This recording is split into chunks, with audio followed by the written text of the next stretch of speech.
अरबी रेगिस्तान की तपती रेत पर एक सा नन्हा सा बच्चा जंजीरों में जकड़ा अपनी किस्मत से जूझ रहा था। उसकी आंखों में आड़, दर्द और बेबसी आस की लकीरें थीं, लेकिन उसके दिल में अभी भी एक सन चिंगारी बाकी थी। दूर कहीं एक सन महल के झरोखे से उसे एक औरत देख रही थी, जिसकी आंखों में कोई राजम छिपा था। कौन थी वो, और क्यों उसकी नजरें उस मासूम पर एहन टिक गईं?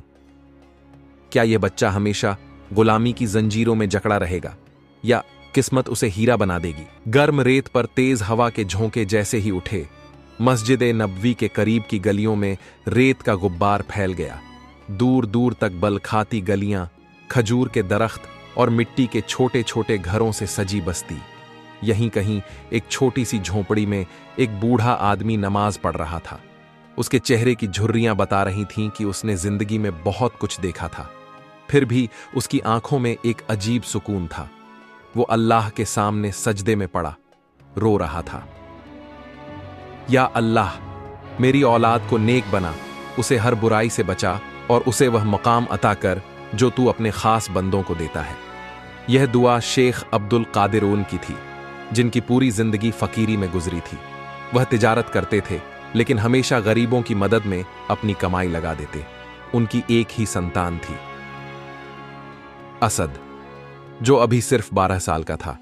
असद की मां फातिमा बीबी और बहुत नेक खातून थीं, लेकिन किस्मत को कुछ और ही मंजूर था। जब असद सिर्फ 7 साल का था, उसकी मां इस दुनिया को छोड़कर चली गई। उसके आखिरी लफ्ज थे, असद को अल्लाह की राह पर चलाना, क्योंकि दुनिया बहुत मतलबी है, उसे सच्चाई और ईमानदारी का सबक देना। शेख अब्दुल कादिर ने अपनी बीवी की यह बात दिल में बसा ली, लेकिन एक अकेले बाप के लिए बच्चे को पालना आसान नहीं होता, खासकर जब जेब में सिर्फ चंद दिरहम हों और दुनिया की चालाकियां चारों तरफ फैली हों। असद बेहद ज़हीन बच्चा था।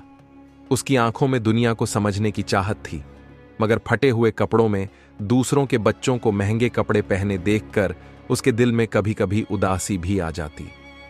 एक रोज जब वह मस्जिद से लौट रहा था, तो उसने देखा कि कुछ अमीर बच्चों के हाथ में ताज़ा रोटी और शहद लगा हुआ था। उनके चेहरे खुशी से दमक रहे थे। असद अपने घर पहुंचा तो उसने अपने बाप से कहा, अब्बा, मैं भी वो शहद वाली रोटी खाना चाहता हूं। शेख अब्दुल कादिर ने असद को गोद में बिठाया और उसके सिर पर हाथ फेरते हुए बोले, बेटा, ये दुनिया के शहद से ज्यादा मीठी चीज ईमान है। अगर तेरा ईमान पक्का हो तो अल्लाह तुझे दुनिया और आखिरत दोनों में मीठी जिंदगी देगा। असद को अपने अब्बा की बात पूरी तरह समझ नहीं आई, लेकिन उसने सिर झुका लिया। असद का एक दोस्त था, जाबिर। वो अमीर खानदान से था, मगर दिल से नेक था। एक रोज जाबिर ने असद से कहा, असद, अगर तुम्हारे अब्बा तुम्हें अच्छी जिंदगी नहीं दे सकते तो क्यों ना हम लोग कुछ काम करें? असद ने पूछा, कैसा काम? जाबिर ने इधर उधर देखा, फिर धीमे से बोला, शहर के बाहर कारवां आते हैं, अगर हम उन लोगों के लिए सामान उठाने में मदद करें तो पैसे मिल सकते हैं। असद को यह आइडिया अच्छा लगा, लेकिन उसे क्या पता था कि यह फैसला उसकी जिंदगी का सबसे बड़ा इम्तिहान बनने वाला था। अगले ही दिन असद और जाबिर शहर के बाहरी इलाके में चले गए। वहां एक बड़ा कारवां ठहरा हुआ था। काले रंग के लंबे चोगे में कुछ लोग इधर उधर घूम रहे थे। एक आदमी, जिसकी आंखों में चालाकी थी, उनके पास आया और बोला, तुम दोनों को कुछ पैसे कमाने हैं? असद और जाबिर ने खुशी खुशी हामी भर दी। आदमी ने एक थैला दिया और कहा, इस थैले को उस ऊंट तक ले जाओ, इसके बदले में तुम्हें 2 दिरहम मिलेंगे। असद और जाबिर ने थैला उठाया और ऊंट तक पहुंचाए। जैसे ही उन्होंने काम पूरा किया और पैसे लेने के लिए मुड़े, अचानक उनकी आंखों के आगे अंधेरा छा गया। किसी ने उनके सिर पर वार किया था। जब असद की आंख खुली तो उसने खुद को एक अंधेरे कमरे में पाया। उसका सिर दर्द से फटा जा रहा था। उसने चारों तरफ देखा। दीवारें मिट्टी की थीं।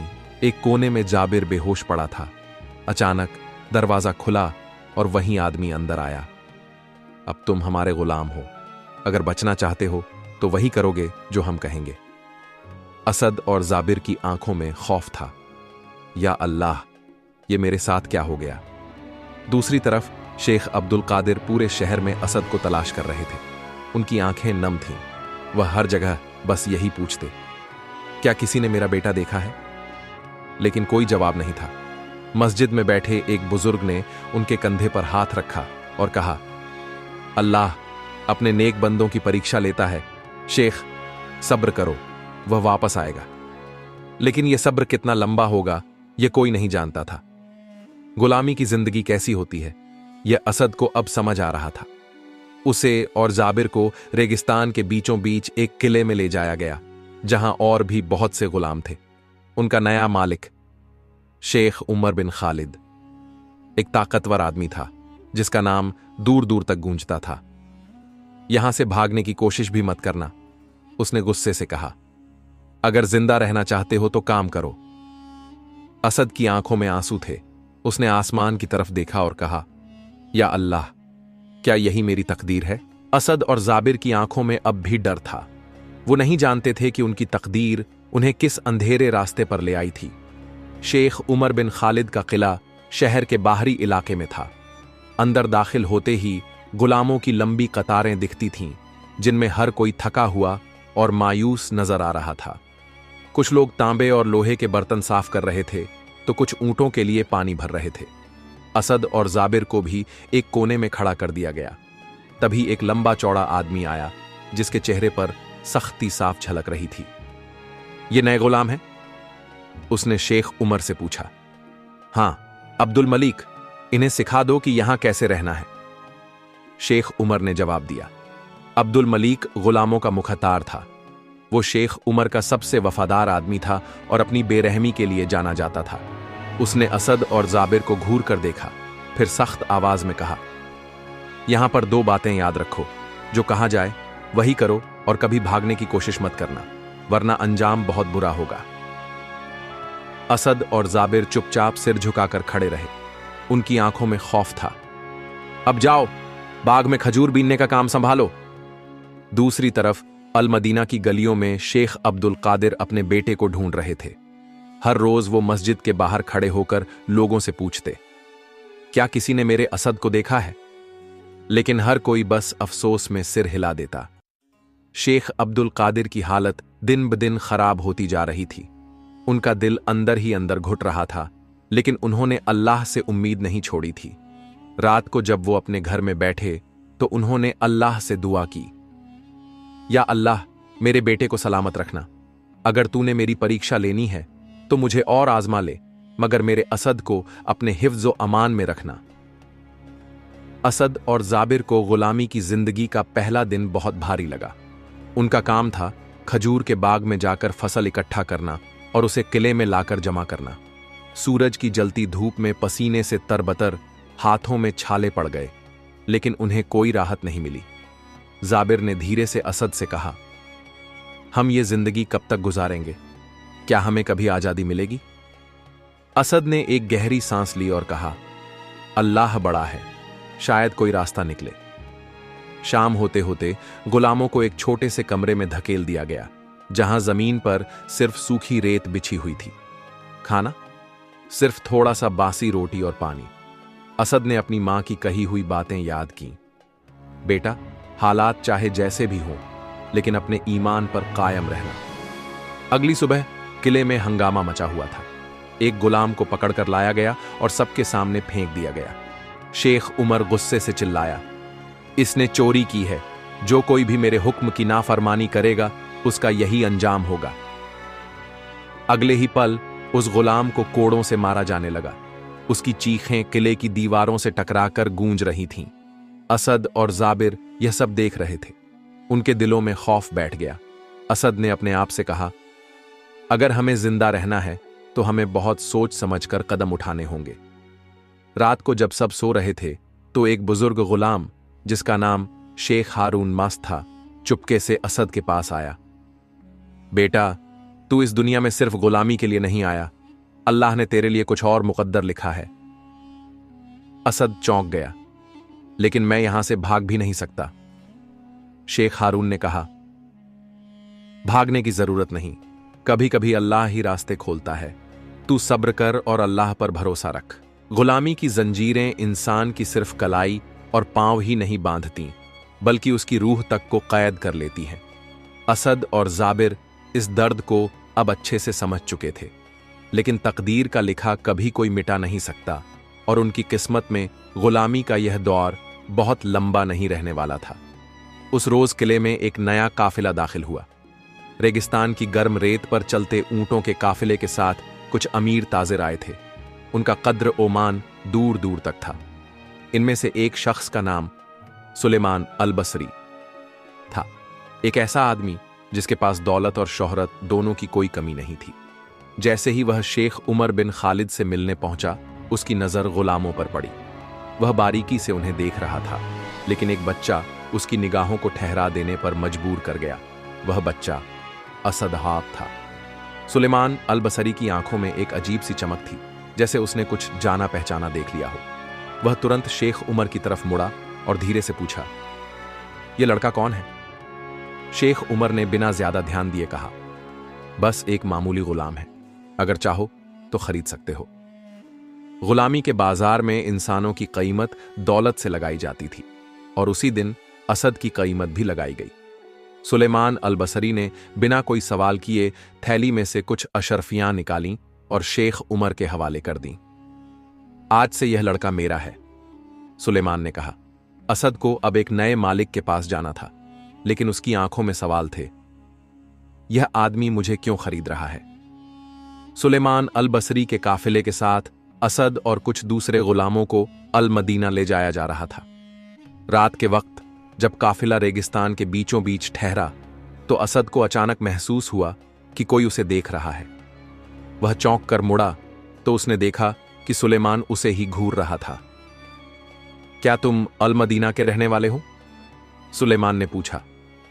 असद ने धीमी आवाज में जवाब दिया, जी, मेरा घर अल मदीना में ही है, लेकिन अब वहां कोई मेरा इंतजार नहीं कर रहा होगा। सुलेमान की आंखों में एक गहरी सोच झलक रही थी, लेकिन उसने कुछ नहीं कहा और बस आसमान की तरफ देखने लगा। असद को यकीन नहीं आ रहा था कि वह इतने दिनों बाद फिर से अल मदीना वापस जा रहा था। कहीं उसके अब्बा उसे ढूंढते ढूंढते थक तो नहीं गए होंगे? कहीं उन्होंने भी यह मान तो नहीं लिया होगा कि उनका बेटा अब इस दुनिया में नहीं रहा? असद के दिल में सवालों का एक तूफान उठ रहा था। अल मदीना में असद के अब्बा शेख अब्दुल कादिर का हाल बहुत खराब हो चुका था।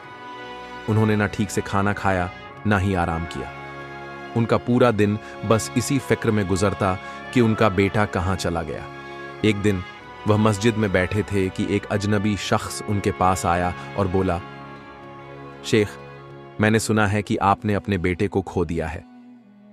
शेख अब्दुल कादिर ने उदास आवाज में कहा, हां, कई महीनों से मेरा असद लापता है। उस अजनबी ने एक लंबी सांस ली और कहा, कभी कभी अल्लाह अपने बंदों को कठिन इम्तिहानों में डालता है, लेकिन यकीन रखो वह बहुत जल्द तुम्हारी दुआ कबूल करेगा। शेख अब्दुल कादिर की आंखों में आंसू आ गए। असद और सुलेमान अल बसरी अल मदीना के बाजार में दाखिल हो चुके थे। सुलेमान उसे लेकर अपने घर गया, जहां उसकी बीवी और बच्चे रहते थे। अब से तुम मेरे घर का हिस्सा हो, सुलेमान ने कहा। लेकिन फिर उसने असद की आंखों में झांका और धीरे से पूछा, क्या तुम्हें अपने घर जाने की इच्छा नहीं होती? असद की आंखों से आंसू टपक पड़े।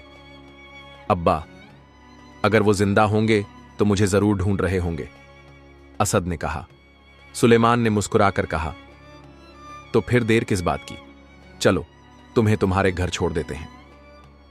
असद को यकीन नहीं आ रहा था कि वह अपने घर के दरवाजे तक पहुंच चुका है। उसका दिल जोर जोर से धड़क रहा था। क्या अब्बा उसे देखकर पहचान पाएंगे? उसने दरवाजे पर दस्तक दी। अंदर से एक कमजोर आवाज आई, कौन है? दरवाजा खुला और सामने शेख अब्दुल कादिर खड़े थे। उनकी आंखें धंस चुकी थीं, चेहरा मायूस था, लेकिन जैसे ही उन्होंने असद को देखा, असद! शेख अब्दुल कादिर की आवाज कांप गई। उन्होंने असद को गले से लगा लिया और जोर जोर से रोने लगे। या अल्लाह, तूने मेरी दुआ कबूल कर ली। असद भी रोने लगा। असद की तकदीर में अल्लाह ने गुलामी नहीं लिखी थी, बल्कि उसे बड़ा मकाम देने का इरादा किया था। शेख अब्दुल कादिर ने सुलेमान अल बसरी का शुक्रिया अदा किया। सुलेमान ने मुस्कुराते हुए कहा, अल्लाह ने चाहा तो यह लड़का बहुत बड़ा आदमी बनेगा। असद को अब अपने अब्बा के साथ रहना था, लेकिन वह जानता था कि जिंदगी उसे एक और बड़ी परीक्षा देने वाली थी। क्या असद अपनी किस्मत बदल पाएगा? क्या वह मिट्टी से हीरा बनने का सफर पूरा कर पाएगा? असद के लौटने के बाद घर में बरकत और सुकून लौट आया था। शेख अब्दुल कादिर की आंखों की चमक वापस आ गई थी, लेकिन तकदीर का सफर अभी खत्म नहीं हुआ था। असद ने गुलामी का दर्द झेला था। वह जानता था कि यह दुनिया किसी के साथ हमेशा एक जैसी नहीं रहती। अब उसके सामने एक और इम्तिहान आने वाला था। एक रोज असद अपने अब्बा के साथ मस्जिद में बैठा था। शेख अब्दुल कादिर ने उसकी तरफ देखा और कहा, बेटा, अब तुझे अपने पैर पर खड़ा होना होगा। असद ने सिर झुका लिया। अब्बा, मैं क्या कर सकता हूं? शेख अब्दुल कादिर ने मुस्कुराकर कहा, तू बहुत कुछ कर सकता है। तुझे तिजारत, व्यापार सीखनी चाहिए। असद चौंक गया। अगले दिन असद को सुलेमान अल बसरी के साथ बाजार भेजा गया। सुलेमान ने उसे समझाया कि तिजारत सिर्फ मुनाफा कमाने का नाम नहीं, बल्कि सच्चाई और ईमानदारी से दौलत कमाने की राह होती है।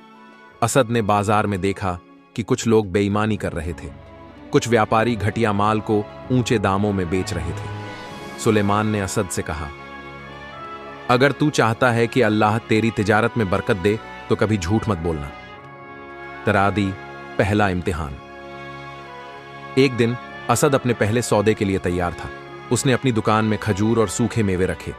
एक ग्राहक आया और कहा, ये खजूर कितने के हैं? असद ने दाम बताया। ग्राहक ने खजूर उठाए और चला गया, लेकिन तभी असद को एहसास हुआ कि ग्राहक उसे ज्यादा पैसे देकर गया था। उसने दौड़कर उसे रोका और कहा, आपने ज्यादा पैसे दे दिए हैं, यह लीजिए, अपनी अमानत वापस ले जाइए।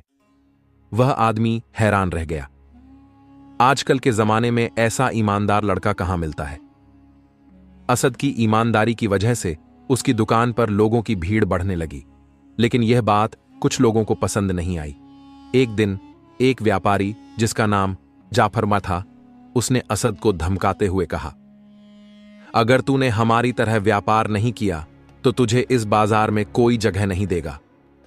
असद ने नरमी से जवाब दिया, मैं झूठ और धोखे से कमाई नहीं कर सकता।